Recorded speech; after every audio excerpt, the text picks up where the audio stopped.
자, 창세기 15장은 여호와의 말씀이 환상 중에 아브라함에게 임함으로 시작이 되죠. 그래서 우리 지난 시간에 1절부터 3절을 나누는데요, 1절이 이렇게 시작이 됩니다. 1절 상반절을 읽겠어요. 시작. 이후에 여호와의 말씀이 환상 중에 아브라함에게 임하여 이르시되. 자, 여기서 이후에라고 하는 것은 그 사건들 이후에라는 말이니까 아브라함이 부르심을 받고 여기까지 오는 인생의 여정 가운데 일어난 모든 사건들 이후에를 말하죠.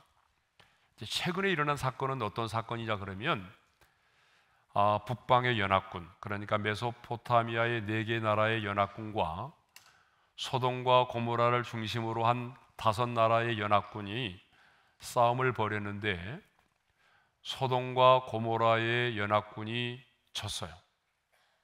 그래서 어떻게 했나요?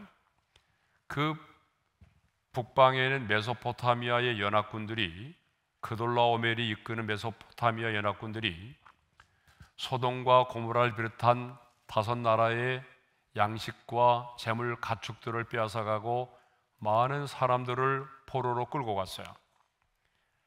그런데 그 포로로 끌려간 사람 중에 누가 있나요? 아브라함의 조카 롯이 있었어요. 이 소식을 들은 아브라함은 어떻게 했나요? 이 소식을 들은 아브라함은 자신의 집에서 길리고 훈련된 318명의 용사들을 데리고 이 전투에 참여해서 어때요? 이 그돌라오멜이 이끌고 있는 북방의 연합군을 물리치고 5나라의 연합군이 물리치지 못했는데 318명의 군인을 데리고 기습을 해서 물리치고, 그리고 빼앗아갔던 모든 것들을 되찾아오게 되죠. 되찾아오는 과정 속에서 살레망 멜기세덱에게 축복의 기도를 받았고 전리품의 10분의 1을 드렸습니다. 그러니까 이 엄청난 전쟁에서 승리하고 난 이후에 여호와의 말씀이 환상 중에 아브라함에게 임했던 것입니다. 그러면 하나님께서 환상 중에 아브라함에게 임하셔서 가장 먼저 하신 말씀이 뭐예요? 가장 먼저 하신 말씀이 1절 하반절에 나오는데, 다 같이요. 아브라함아, 두려워하지 말라. 나는 네 방패요 너의 지극히 큰 상급이니라. 하나님께서 믿음의 조상 아브라함에게 하신 말씀이 뭐냐 그러면 두려워하지 말라는 거예요.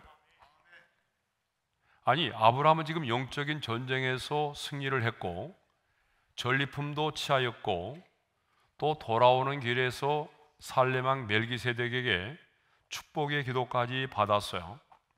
또 얻은 전리품에서 10분의 1도 구별하여 드렸습니다. 그런데 이런 아브라함에게 두려움이 임했다는 거예요. 자, 여러분, 이것을 보게 되면 기도의 응답을 받고 영적인 전쟁에서 승리하고 하나님이 내 인생의 주인 되심을 고백하며 온전한 11조를 드리는 사람에게도 두려움이 있을 수 있다 없다? 있다라고 하는 거예요. 여러분, 성경에 나오는 엘리야 선지자도 마찬가지잖아요. 갈멜산에서 그 바알과 선지자들과 그 영적인 전쟁에서 승리하고 난 이후에도 어때요? 그 이세벨이, 아방의 부인 이세벨이 자신을 죽이려 한다는 소식을 듣고 두려움 가운데 빠지게 되죠. 이 엄청난 승리 이후에 두려움 가운데 빠지게 됩니다. 오늘 본문에 보게 되면 이 전쟁에서 엄청난 승리를 거두고 돌아왔는데 두려움 가운데 빠지게 됐어요. 그렇습니다, 여러분. 승리한 사람에게도 실패한 사람에게도 뭐가 있다는 거죠? 믿음이 있는 사람에게도 두려움이 임할 수 있다라고 하는 거예요. 두려움은 성공한 사람에게만 있는 것이 아닙니다. 실패한 사람에게도 있습니다. 실패한 사람은요, 내가 또다시 실패하면 어떻게 하지? 성공한 사람에게는요, 지난번에는 성공했지만 이번에 실패하면 어떻게 하지? 라는 생각에 두려움을 갖게 되는 거죠. 사람들은 과거의 사건에만 매여서 두려움을 갖는 것이 아니라 사람들은요, 아직 일어나지 않았지만 미래에 대하여 더 많은 두려움을 갖고 살아갑니다. 오늘 얼마나 많은 사람들이 두려움 가운데 살아갑니까? 버림을 받으면 어떻게 하나? 실직을 당하면 어떻게 하나? 거절을 당하면 어떻게 하나? 여러분, 이런 미래에 대한 두려움이 우리 안에 있단 말이에요. 그래서 중요한 것은 하나님의 사람에게도 두려움은 어느 순간에 찾아올 수 있다라고 하는 거예요.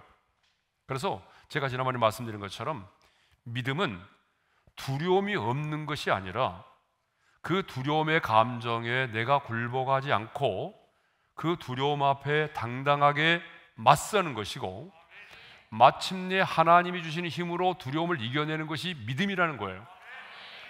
그러니까 내가 믿음이 있으니까 나는 두려움이 없어가 아니라, 내가 믿음이 있지만 언제든지 두려움은 내게 올 수 있고, 그렇지만 그 두려움의 감정을 내가 어떻게 해요?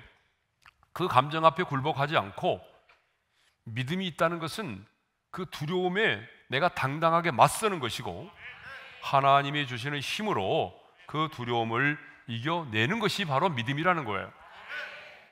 그래서 하나님은요, 아브라함에게 말씀하십니다. 두려워하지 말라. 예? 여러분, 오늘 이 밤에 동일하게 하나님은 말씀하십니다. 두려워하지 말라. 여러분, 이것은 우리에게도 두려움이 있기 때문이죠. 왜 하나님은 끊임없이 우리에게 두려워하지 말라, 두려워하지 말라고 말씀하실까요? 그 두려움은 내 영혼에 백해무익하기 때문에 그래요. 여러분, 두려움이 우리를 엄습하고 그 두려움의 감정이 나를 지배하게 되면은 어떻습니까? 한 걸음도 전진할 수가 없어요. 두려움이 나를 지배하게 되면 여러분, 우리가 전진할 수가 없어요. 영적 전쟁에서 승리할 수가 없어요. 두려움 가운데 사로잡혀 있으면 하나님의 선하시고 기뻐하시고 온전하신 뜻이 무엇인지를 분별하기가 어렵습니다. 그래서 하나님은 지금 아브라함에게 환상 중에 임하여서 아브라함아 두려워하지 말라라고 말씀하시는 거죠. 그러면 우리 지난 시간에 묵상했지만 아브라함에게 있었던 그 두 가지 두려움이 뭐냐는 거예요. 아브라함에게 있었던 첫 번째 두려움이 뭐냐 그러면 복수로 인한 두려움이었어요. 방금 제가 말씀드렸잖아요. 318명을 데리고 그돌라오멜이 이끌고 있는 북방의 연합군을 쳐서 포로된 자들을 되찾고 또 빼앗겼던 전리품들을 되찾아왔단 말이에요. 근데 여러분, 북방의 연합군들이 패배하고 난 다음에 패배의 원인을 분석을 했을 거 아니에요. 우리를 쳐들어온 사람이 누구냐 도대체? 그 두목은 누구냐? 그래 알아보니까 뭐 318명밖에 안 되는 그런 절개들이 말이죠. 아브라함이 이끄는 군대가 쳐들어와서 자기들을 이겼다는 거 아니에요. 그러면 여러분, 그 북방의 연합군들이 가만히 있겠어요? 그러니까 반드시 쳐들어올 것이고 그들이 복수를 하게 될 것이고 보복을 하게 될 것이라고 하는 그 두려움이 임하게 된 거예요. 전쟁에서 승리하고 난 다음에 그들에 대한 복수, 보복이 두려웠던 거죠. 그래서 두려워 떨었던 거죠. 두 번째로는 저물어 가는 인생에 대한 초조함과 절망감으로 인한 두려움이었어요. 아브라함이 부름을 받을 때 나이가 몇 세에 부름을 받았어요? 75세에 부름을 받았단 말이에요. 그리고 하나님께서 그때 부름을 받을 때에 그냥 가라고만 말씀하지 않았잖아요. 하나님이 약속의 말씀을 주셨단 말이에요. 그 약속의 말씀이 뭐냐 그러면 내가 너로 큰 민족을 이루게 하리라. 너는 복이 될지라. 땅의 모든 족속이 너로 말미암아 복을 얻을 것이라. 이 약속의 말씀을 주셨거든요. 그런데 이 약속의 말씀을 붙들고 가나안 땅에 들어온 지 10년이라는 세월이 지났어요. 30살에 부름받은 것이 아니라 75세에 부름받았는데 자신의 나이가 85세가 되었어요. 그런데 이렇게 많은 세월이 지났지만 하나님이 내게 주신 약속의 말씀이 이루어질 기미가 보이지 않는 거예요. 그러니까 나이는 들어가고 저물어 가는 인생에 대한 초조함과 절망감이 두려움으로 엄습해 온 거예요. 저물어 가는 인생에 대한 두려움이 임했던 거죠. 약속은 이루어지지 않았는데 약속도 다른 약속이 아니잖아. 자식을 낳아가지고 큰 민족이 된다는 것인데 언제 하나님이 이 약속을 이루시냐는 거예요. 나이는 들어가는데. 그러니까 세월이 흘러가면서 나이가 들어가면서 자신의 인생 가운데 찾아오는 그 초조함과 절망감으로 말미암는 두려움이 아브라함에게 있었다는 거죠. 그런데 하나님은요, 두려워하지 말라, 두려워하지 말라고만 말씀하지 않으시고 두려움에 대하여 처방을 내리시죠. 그 두려움에 대한 하나님의 처방이 뭐냐 그러면 하나님이 나의 방패가 되어 주신다는 거예요. 자, 1절 하반절의 말씀을 읽겠습니다. 아브라함아 두려워하지 말라, 나는 내 방패요. 방패라고 하는 것은 전쟁터에서 적의 온갖 공격으로부터 나를 지켜주는 도구가 바로 방패잖아요. 그런데 하나님은 말씀하십니다. 아브라함아 두려워하지 마, 내가 너의 방패가 되어줄게. 그들의 연합군이 쳐들어온다고 할지라도 두려워하지 마, 내가 너를 지켜줄게. 여러분, 강하고 능하신 전능하신 하나님께서 내가 너의 방패가 되어줌으로 너를 보호해 주시겠다라고 말씀하십니다. 여러분, 정말 우리에게는 방패가 필요합니다. 왜냐하면 우리의 삶이 영적인 전쟁이기 때문이죠. 여러분, 지금 우리는 다니엘 기도회를 앞두고 있어요. 여러분, 기도하는 하나님의 사람에게 성령께서 이미 말씀하셨다고 그러잖아요. 사탄의 세계에서 이 다니엘 기도회를 앞두고 영적인 회의가 열렸대요. 여러분, 이것은 뭐 다 할 수 있는 얘기 아니에요? 사탄이 가만히 있겠어요? 성경에 보게 되면 사탄의 회라는 게 있잖아요. 사탄의 모임이 있단 말이에요. 왜 그럴까요?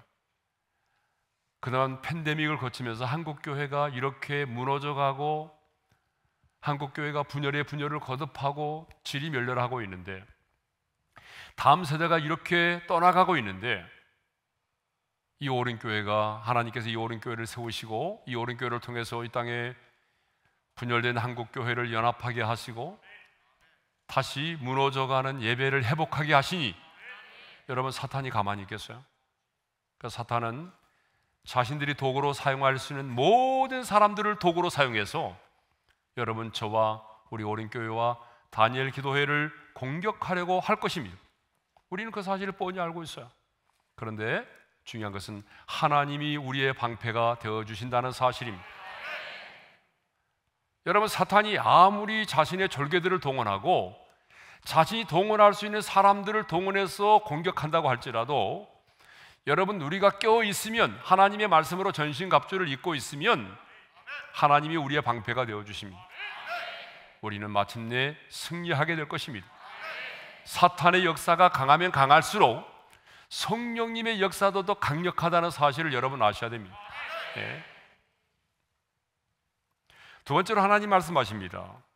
하나님이 나의 지극히 큰 상급이 되어주신다라고 말씀하죠. 1절 하반절의 말씀을 읽겠습니다. 시작. 아브라함아 두려워하지 말라, 나는 내 방패요 너의 지극히 큰 상급이라. 여러분, 이 말은 무슨 말입니까? 내가 너의 인생을 책임져 준다는 거예요. 가장 크고 영광스럽고 아름다운 것으로 하나님께서 갚아주신다는 말입니다. 여러분, 내가 너의 지극히 큰 상급이다라고 하는 말은 무슨 말인가 하면 너의 인생의 해답은 나다라고 하는 거예요. 너의 인생의 해답은 다른 것이 아니라는 거예요. 하나님 자신이 너의 인생의 해답이라는 거예요. 여러분, 오늘 우리 안에 하나님께서 이 영적인 전쟁에 우리의 방패가 되어주시고 하나님께서 우리의 상급이 되어주신다면, 하나님께서 영적인 전쟁에서 우리를 지켜주시고 보호해주시고 하나님께서 우리의 인생을 책임져 주시고 우리의 인생의 해답이 되어주신다면 두려워할 이유가 없는 거죠. 그래서 하나님 말씀하십니다. 두려워하지 말라. 두려워하지 말라. 그런데 아브라함은요, 이 말씀이 그렇게 와닿지 않았어요. 하나님께서는 두려워하지 말라고 말씀하시면서 친히 한상중에 임재하셔서 아브라함아 두려워하지 말라, 내가 너의 방패가 되어줄게, 나는 너의 지극히 큰 상급이니라, 그렇게 하나님께서 말씀해 주셨지만 여러분, 이 말씀 앞에 지금 아브라함이 아멘 이렇게 반응하지 않잖아요. 도리어 하나님 앞에 뭐라고 말하냐면 우리 2절의 말씀을 읽겠습니다. 다 같이요. 아브라함이 이르되 주 여호와여 무엇을 내게 주시려 하나이까? 아멘이 아닙니다. 지금 굉장히 섭해 있어요. 굉장히 하나님의 이 말씀 앞에 속상해 있는 것 같아요. 투정을 부리는 것 같아요. 왜 그런지 아세요? 하나님이 주시는 말씀과 내가 처해 있는 지금의 현실이 너무나 동떨어져 있기 때문에 그래요. 너무 괴리가 있어 보이잖아요. 여러분, 그럴 때 참 많아요. 우리가 하나님께서 주신 말씀은 이런데 내가 처해 있는 지금의 상황과 현실을 보게 되면 그 말씀과 나의 삶의 환경과 처지가 너무 동떨어져 보이는 거예요. 괴리가 있어 보이는 거예요. 현실적으로 안 맞다 그 말이죠. 하나님이 분명히 내게 말씀하셨는데 하나님이 내게 주신 말씀과 내가 지금 처해 있는 내 삶의 현장을 비교해 보니까 너무 안 맞는 것 같아요. 하나님의 말씀이 현실적으로 와닿지 않는 거예요. 그래서 이렇게 투정하죠. 우리 2절의 말씀을 다시 한번 읽겠습니다. 시작. 나는 자식이 없사오니 나의 상속자는 이 다메섹 사람 엘리에셀이니. 하나님, 나의 몸은 늙어가고 있는데 하나님께서 내게 주시겠다고 하신 상속자를 내게 주시지 않으셨으니 이 다메섹 사람 엘리에셀을 상속자로 삼아야 되는 거 아닙니까? 3절의 말씀 우리 투정하면서 한번 읽어볼까요? 3절의 말씀 다 같이 시작. 아브라함이 또 이르되 주께서 내게 씨를 주지 아니하셨으니 내 집에서 길린 자가 내 상속자가 될 것이니라. 지금 주께서 상속자를 주지 않았으니까 내 집에서 길려온 종 가운데 엘리에셀을 상속자로 삼겠다는 거죠. 그러므로 하나님 내게 무엇을 주시려 하나이까? 이 말은 굉장히 지금 아브라함의 입장에서는 너무 섭섭하고 속상하고 그래서 하나님 앞에 지금 투정을 부리는 말씀 같아요. 하나님, 저 기다리다 지쳤습니다. 아브라함은 10년이 넘는 세월을 기다렸지만 약속이 이루어지지 않자 혹시 이렇게 생각을 해봤겠죠. 내가 하나님의 뜻을 오해하고 있는 건 아닐까? 하나님은 처음부터 그 약속을 주실 때에 내 혈통이 아닌 이 세상의 사람들이 사용하는 것처럼 어떤 사람을 양자로 삼아서 후대를 잇게 하고 상속을 받게 하시려고 했는데 내가 하나님의 뜻을 오해하고 있는 것은 아닐까라는 생각을 하게 된 거죠. 그래서 자신의 집에서 길러온 사람 가운데 이 엘리에셀을 양자로 삼은 것입니다. 여러분, 우리도 그럴 때가 참 많아요. 하나님의 약속을 내 자신의 상황에 맞게끔 스스로 내 상황에 맞게끔 해석해 버리는 경우가 많아요. 여러분, 그러지 않아요? 지금 아브라함이 그랬단 말이죠.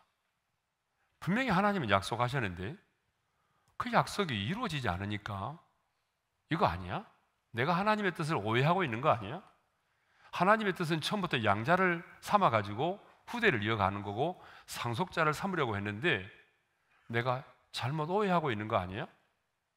그래서 자신의 처지와 상황에 맞게끔 하나님의 약속의 말씀을 스스로 자의적으로 해석을 해버렸다라고 하는 거죠. 그런데 아브라함에게만 이런 게 있는 게 아니라요, 우리에게는 너무나 많아요. 이런 경우가. 하나님께서 주신 말씀은 왜 하나님께서 이런 말씀을 주셨지? 저는 문맥과 상황을 바라보지도 않고 내 처지와 상황에 맞춰 가지고 스스로 말씀을 막 해석해 버립니다. 예. 그런 경우들이 참 많잖아요. 예. 그러니까 이제 우리가 말씀 큐티 있잖아요. 큐티. 큐티가 경건 생활에 참 중요한데 우리가 큐티를 하면서 조심해야 될 부분이 바로 너무 주관적으로 하나님의 말씀을 자의적으로 해석해 버리는 경향이 있다는 거예요. 그런 문제도 없지 않아 있습니다. 예를 들어서 예전에 그런 분이 있었다고 해요. 우리 교인들 가운데는 그런 분이 없으리라고 믿지만, 자, 내가 이사를 어디로 가야 되지? 입시철입니다. 내 자녀를 어느 대학으로 보내야 되지? 관악산에 있는 예스대학으로 보내야 되는가, 아니면 서울 상대, 서울에서 상당히 떨어진 대학으로 보내야 되는가, 막 이렇게 고민을 하면서 기도를 하고 큐티를 하는데, 그날의 큐티의 말씀이 이거였어요. 어떤 사람이 예루살렘에서 여리고로 내려가다가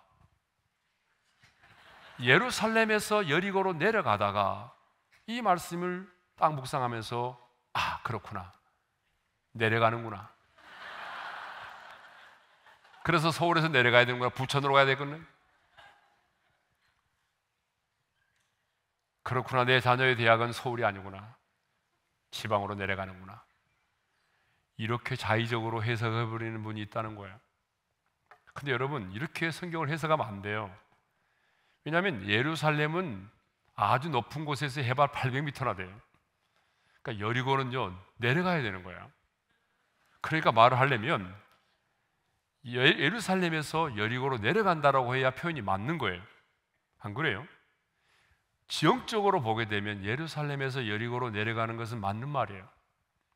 근데 그 지형적인 것을 다 무시해버리고 자기가 지금 간구하고 자기가 지금 상황과 처지에 맞게끔 자의적으로 해석을 해버린다는 거예요.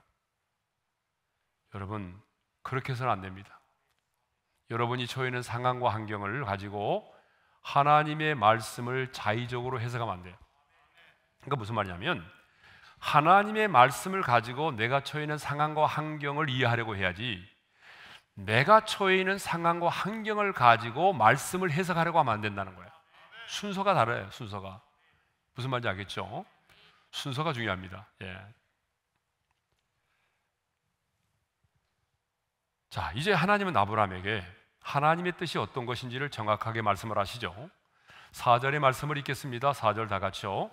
여호와의 말씀이 그에게 임하여 이르시되 그 사람이 내 상속자가 아니라 내 몸에서 날 자가 내 상속자가 되리라 하시고, 하나님은 분명하게 말씀하십니다. 너 말씀을 잘못 해석하고 있구나. 내 뜻은 그게 아니야. 내 뜻은 양자를 삼아가지고 상속자를 삼는 게 아니야. 하나님은요, 너의 혈통을 통해서 너의 후대가 세워지고 상속자가 될 사람이 세워질 거야. 이렇게 말씀하시죠. 엘리에셀은 하나님의 뜻이 아니라는 거예요. 하나님이 내게 주신 비전과 내가 지금 처해 있는 현실은 이렇게 언제나 괴리가 있어 보입니다. 그렇기 때문에 뭐가 필요하죠? 믿음이 요구되는 거예요. 자, 그런데 하나님은 아브라함이 하나님이 주신 비전이 자신이 처해 있는 현실과 너무 동떨어져 힘들어할 때에 그를 이끌고 밖으로 나가셨어요. 그리고 하늘을 우러러 뭇별들을 셀 수 있나 보라고 말씀을 하셨습니다. 자, 우리 5절의 말씀이 중요한데요, 우리 5절의 말씀을 읽겠습니다. 시작. 그를 이끌고 밖으로 나가 이르시되 하늘을 우러러 뭇별을 셀 수 있나 보라. 또 그에게 이르시되 내 자손이 이와 같으리라. 하나님이 얼마나 답답하셨으면요, 아브라함을 이끌고 밖으로 나오게 하셨어요. 하나님은 영이시니까 손이 없잖아요. 근데 어떻게 하셨는지는 모르지만 하여튼 하나님께서 아브라함을 이끌고 그 장막 가운데 있던 아브라함을 밖으로 데리고 나왔어요. 그리고 말씀하십니다. 하늘을 보아라. 뭐가 보이니? 별이 보이네요. 오늘따라 저 별들이 참으로 아름답게 번쩍이는데요. 그날따라 그 밤 하늘에는 수많은 별들이 반짝이고 있었겠죠. 그런데 이어서 하나님 말씀하십니다. 너 수많은 별들을 셀 수 있겠니? 아니요. 너무 많아서 셀 수가 없는데요. 아직까지 기분이 풀리지 않았어요. 자, 여러분, 왜 하나님은 아브라함을 밖으로 이끌어내서 하늘의 별들을 바라보게 하셨을까요? 저는 이 말씀을 묵상하면서 두 가지 이유 때문이라고 생각하는데요. 첫 번째 이유는 전능하신 하나님만을 바라보도록 하기 위해서입니다. 하나님께서요, 단지 수요의 많음, 너의 자손의 많음, 수요의 많음을 보여주기 위한 수단으로 하늘의 뭇별들을 보여주기 위해서 하나님께서 아브라함을 밖으로 이끌어내서 하늘을 바라보게 하시지 않았어요. 단순히 수요의 많음 때문이 아니에요. 여러분, 수요의 많음을 가지고 말씀하려면 하늘의 별만이 아니라 바닷가의 모래를 가지고도 말할 수 있어요. 그리고 수많은 티끌을 가지고도 말씀하실 수가 있어요. 성경에 다 나와 있잖아요. 숫자가 많다, 수를 헤아릴 수 없을 만큼 많다라고 표현할 때 보게 되면 티끌이 등장하고 바닷가에 모래가 등장하고, 그렇죠. 그러니까 하나님이 얼마든지 그렇게 말할 수 있어요. 너의 자손이 티끌과 같이 많으리라, 너의 자손이 바닷가의 모래알처럼 많으리라, 보아라, 해변으로 가서 봐라 모래를, 뭐 이렇게 할 수도 있잖아요. 근데 왜 하나님은 지금 해변으로 가서 바닷가의 모래를 바라보라고 말씀하지 않으시고 왜 하늘에 있는 별들을 바라보게 하셨냐는 거예요. 여러분, 이 별의 숫자가 얼마예요? 아무도, 이 천문학자들이 지금 말하고 있는 숫자를 말하고 있지만요, 누구도 정확하게 별의 숫자를 말할 수 있는 사람은 없어요. 천문학자들은 우주에 있는 별의 총수는 7 곱하기 10의 22승이래요. 어느 정도냐 그러면 7 다음에 0을 22개 붙이는 거래요. 22개. 그러니까 이것은 7조 곱하기 100억 개에 해당되니까 여러분, 감히 누구도 이 별의 숫자를 사실은 가늠도 하기 힘든 거예요. 그렇게 많은 거거든요. 그러므로 장막에서 나와서 하늘의 별을 보라고 하는 것은 이렇게 수많은 별들을 창조하신 전능하신 하나님, 광대하신 하나님, 위대하신 하나님을 바라보라는 거예요. 천지만물을 창조하시고 홍해를 가르신 이 위대하시고 광대하신 전능하신 그 하나님을 바라보라는 거예요. 네가 처한 삶이 이해가 되지 않고 현실적으로 수용이 불가능한 것처럼 보일지라도 너의 하나님은, 너에게 비전을 주신 하나님은, 너를 여기까지 인도하신 하나님은 하늘에 빛나는 수많은 별들을 만드신 하나님이라는 거예요. 모든 것이 합력하여 선을 이루시는 그 전능하신 하나님이라는 거예요.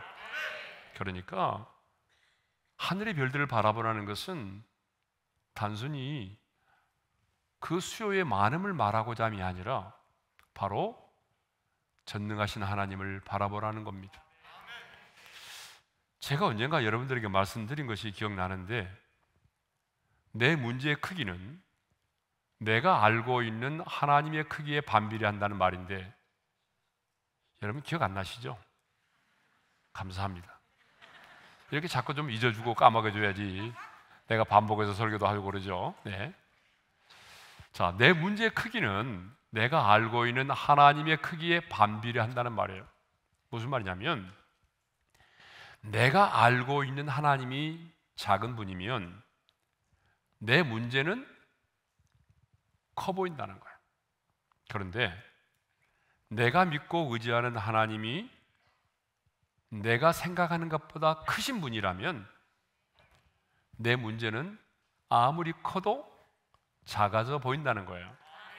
그러니까 하나님이 크신 하나님으로 다가오면 내 문제는 작아져 보이고, 그렇죠? 내 문제가 디렉터 커 보이면 하나님은 작아져 보인다는 거예요. 그러니까 여러분 어떠세요? 여러분, 우리는 문제 없는 사람은 없잖아요. 어디 보세요. 나는 문제가 없다. 손들어 보세요. 나는 하나도 문제가 없다. 예. 나는 무좀도 없다. 뭐 손들어 보세요. 여러분, 우리 인생엔 다 여러 문제가 있어요. 예, 문제 없는 사람 어디 있겠어요? 네.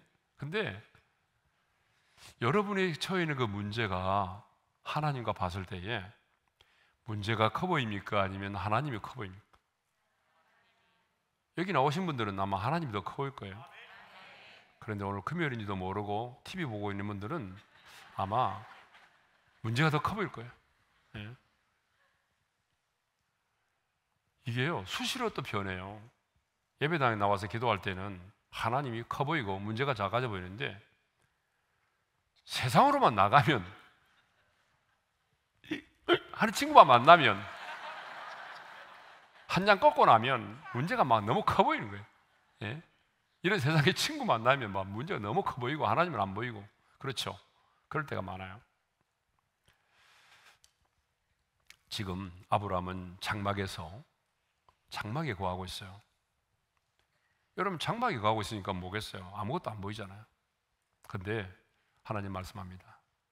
장막에서 나와서 하늘의 별을 바라보라는 거예요. 문제만 바라보지 말고, 늙어가는 내 자신의 노인된 모습만 바라보지 말고, 네 형편과 처지만을 바라보지 말고, 한숨만 짓고 단식하지 말고 나와서 전능하신 하나님을 바라보라는 거예요. 사도 바울은 이것을 골로새서 3장 1절에서 이렇게 표현했어요. 똑같은 말입니다. 다 같이 읽겠습니다. 너희가 그리스도와 함께 다시 살리심을 받았으면 위의 것을 찾으라. 거기는 그리스도께서 하나님 우편에 앉아 계시니라. 그러니까 전능하신 하나님을 바라보라는 말은 무슨 말인가 하면, 위의 것을 찾으라는 말과도 동일한 말씀입니다. 두 번째로, 왜 하나님은 밖으로 이끌어내서 하늘을 바라보라고 말씀하셨을까요? 그것은 하나님이 주신 비전을 더 선명하게 보도록 하기 위해서입니다. 하늘에 빛나는 별들을 바라보도록 하기 위해서 하나님이 밖으로 꺼냈잖아요.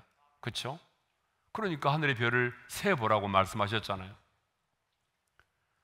그렇다면 여기 하늘에 빛나는 별들은 뭘 의미하죠? 5절 하반절에 주님이 친절하게 답을 주시죠. 다 같이 시작. 또 그에게 이르시되 내 자손이 이와 같으리라. 자식이 없이 쓸쓸하게 밤을 보내고 있는 아브라함을 밖으로 이끌어내신 하나님께서는, 아브라함아, 저 하늘에 빛나는 수많은 별들처럼 내 자손이 이와 같으리라. 하나님께서 저 수많은 별들을 지금 뭘로 설명하는 거예요? 하나님께서 약속하셨던 그 말씀, 하나님이 주신 비전으로 설명을 하고 계신 것입니다. 지금은 너의 혈통으로 낳은 자녀가 한 명도 없지만 머지않아서 이 세상에는 저 별들만큼이나 너희 자녀들로 이 온 세상에 충만하게 될 것이다 라고 하는 거죠. 그러니까 이 하늘의 별은, 이 하늘에 빛나는 수많은 별들, 이 수많은 별들은 뭘 의미하는 겁니까? 지금 하나님이 주신 비전, 하나님께서 아브라함에게 주신 약속의 말씀들을 말하는 거예요. 하나님은 일찍이 아브라함을 부르시면서 약속하셨잖아요. 내가 너로 큰 민족을 이루고 내게 복을 주어 내 이름을 창대하게 하리니 너는 복이 될지라. 자기 조카 롯과 헤어질 때도 내가 네 자손이 땅에 티끌 같게 하리니 라고 말씀하셨어요. 그런데요, 중요한 것은 뭐냐면, 아브라함은 세월이 흐르면서 하나님이 주신 비전이 어느 순간에 희미해졌다는 거예요.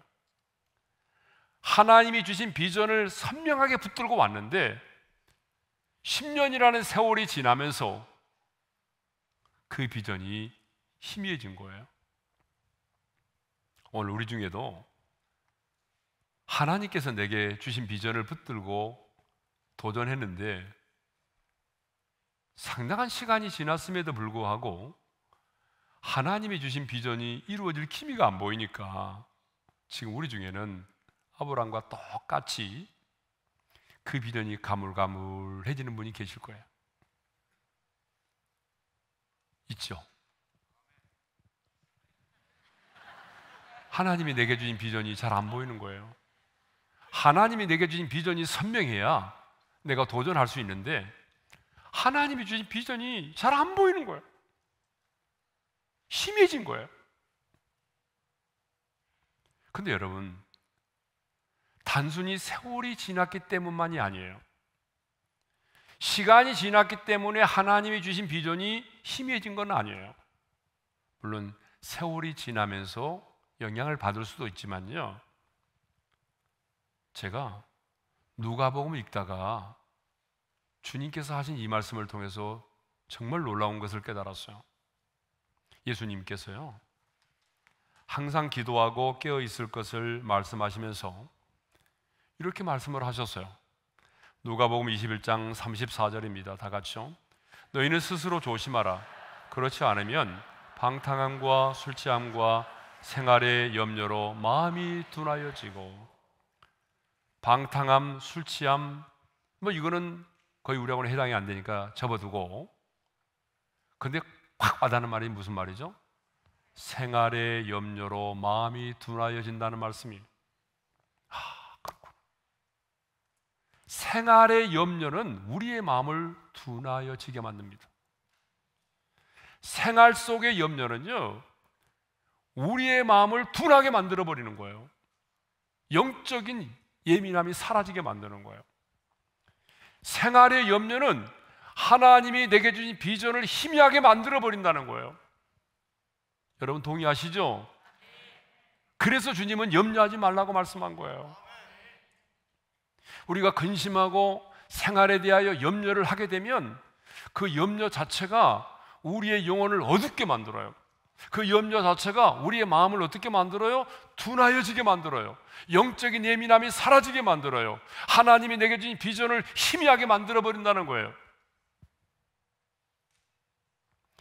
저는 그래서 근본 다니엘 기도에 통해서 여러분들에게 주신 그 하나님의 비전을, 희미해져가는 그 비전을, 생활의 염려로 말미암아 둔하여진 여러분의 영적인 예민함을 다시 회복할 수 있기를 바랍니다.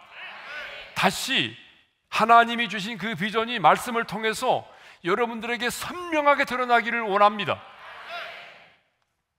그렇다면 어떻게 해야 되죠?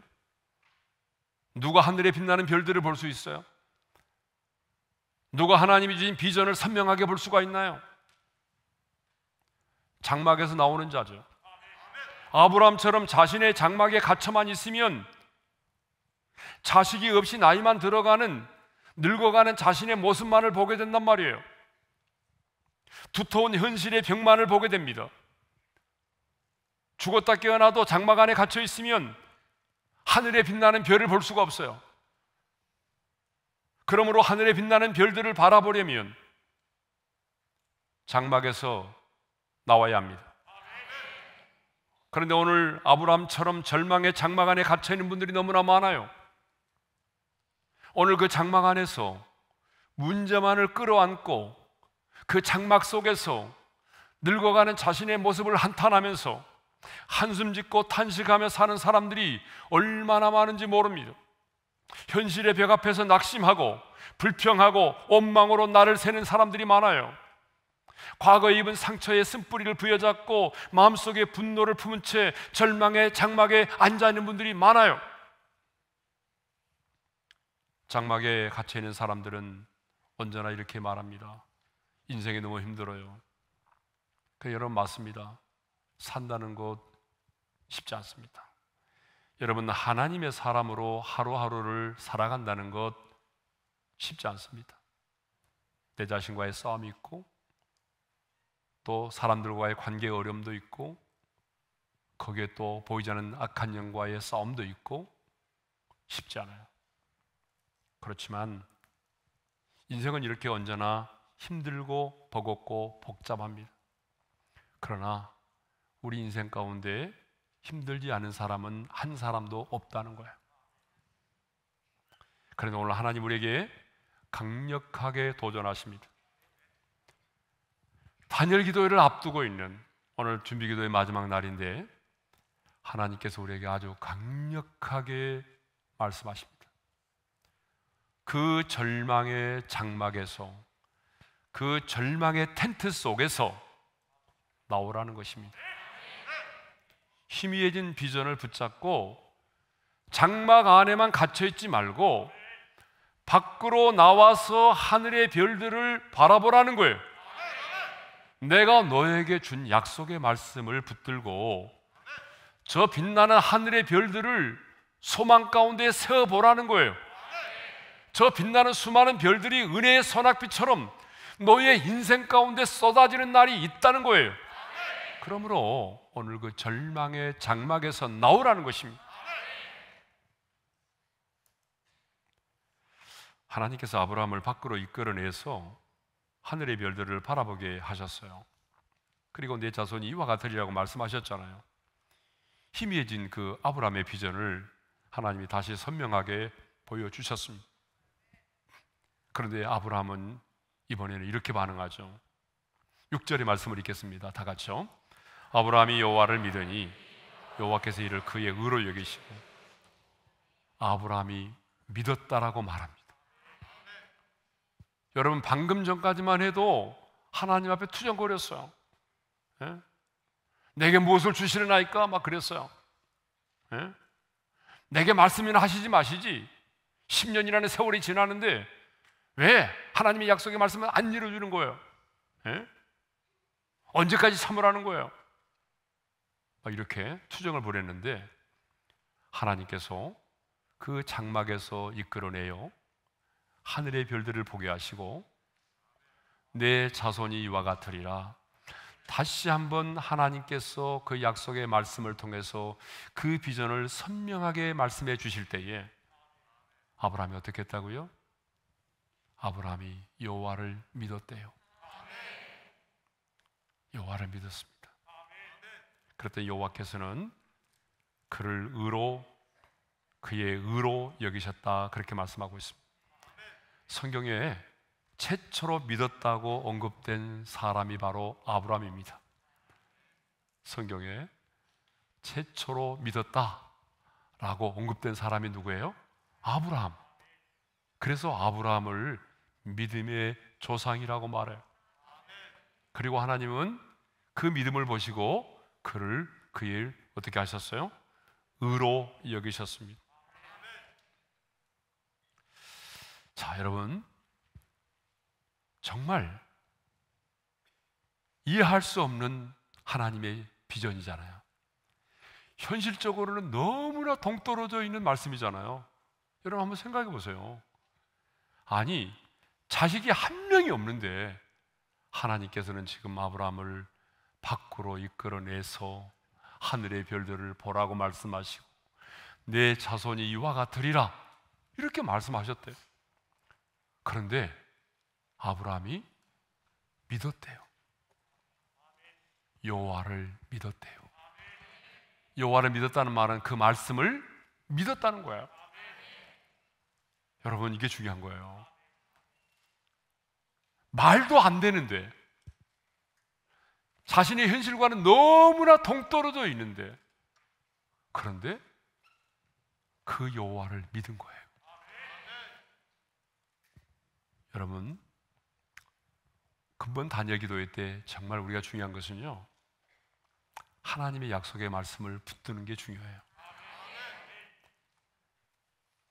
왜냐하면 내가 그 약속의 말씀을 온전히 믿으면요, 하나님은 나는 연약하고 나는 허물이 많고 나는 여전히 부족하지만 하나님은 연약한 나를 보는 것이 아니라 내가 붙들고 있는 그 말씀을 보시고 말씀대로 행하십니다.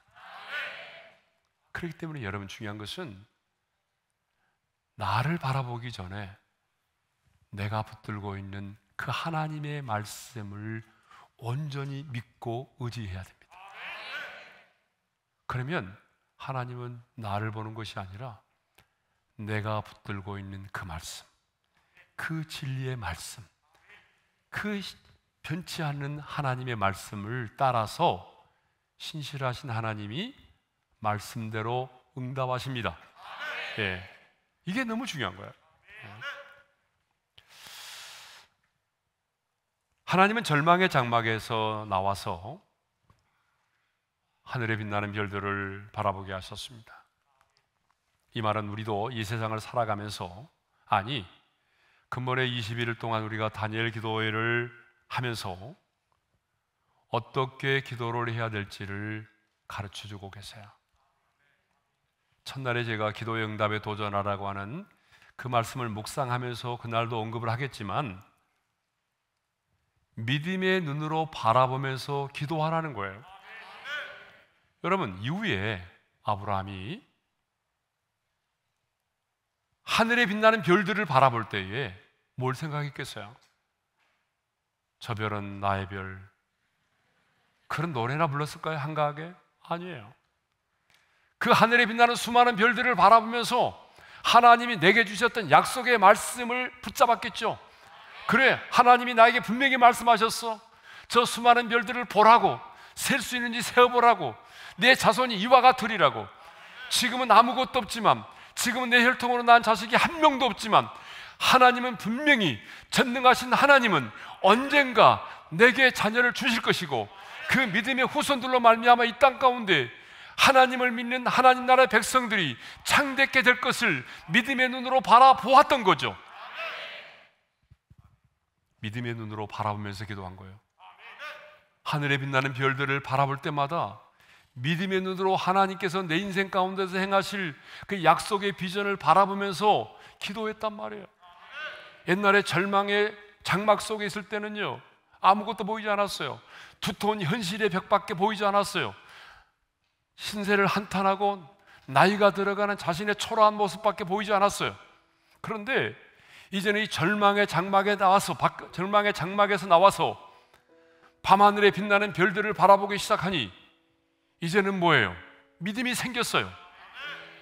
하나님이 이루실 것을 믿음의 눈으로 바라보면서 기도를 하게 된 거죠. 여러분, 우리가 이번에 기도할 때에 그냥 무턱대고 주여 믿사옵고 믿습니다, 믿습니다, 그렇게 하지 마세요. 침튀게.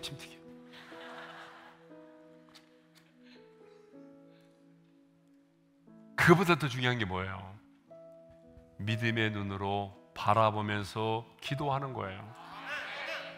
하나님이 내게 주신 약속의 말씀을 붙들고 믿음의 눈으로 바라보면서 기도를 하는 거예요. 하나님의 말씀에 의지해서 내 자녀를 위해서 기도한다면, 내 자녀가 주님을 품을 떠나갔다면, 내 자녀가 하나님의 말씀에 의지하여 주께로 돌아와서 변화되는 모습을 상상하면서, 내 자녀가 주께로 돌아오는 모습을 바라보면서 믿음으로 기도하는 거예요.